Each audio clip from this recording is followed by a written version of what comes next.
Total knowledge, समग्र ज्ञान ही काय वस्तुस्थिती आहे थोडं समजावून घेऊया. मदरनी हे आपल्याला चांगल्या रीतीने कळावं म्हणून आणखीन एक उदाहरण दिलेलं आहे. त्या म्हणतायत की हे ज्ञान कसं आहे, तर त्याच्यासाठी कळसूत्री बाहुल्या म्हणजे पपेट्स जे असतात त्याचं त्या उदाहरण देत आहेत की बघा, आपण जेव्हा कळसूत्री बाहुल्यांचा खेळ पाहत असतो तेव्हा आपण त्या खेळामध्ये गुंगून गेलेलो असतो. राजा राणीची समजा काहीतरी गोष्ट आहे, तर त्या खेळामध्ये आता काय घडतंय, मग थोड्या वेळाने काय घडणार आहे, मग पुढे काय घडलं, शेवटी काय घडलं, आपण त्या खेळामध्ये गुंगून जाऊन तो खेळ बघत असल्यामुळे त्या गोष्टीमध्ये जे काही घडतंय त्याच्यामुळे त्याचा परिणाम आपल्या भावभावनांवर होतोय. सुख-दुःख अनुभवायला येत आहेत, वेगवेगळ्या भावना अनुभवायला येत आहेत, उत्सुकता निर्माण होते आहे.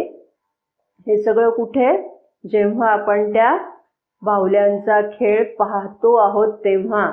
आता कल्पना करूया की आता त्या बाहुल्या पाहणारे प्रेक्षक आपण नाही आहोत, तर तो बाहुल्यांचा खेळ करणारा कलाकार आपण आहोत.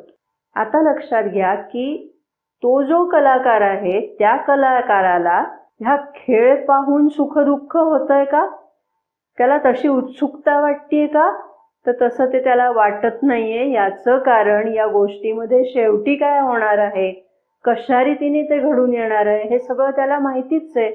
त्यामुळे तो अतिशय शांतचित्त आहे. त्याच्यामध्ये कुठलाही भावनांचा उद्रेक, हेलकावे, दोलायमानता असं काहीही होत नाहीये.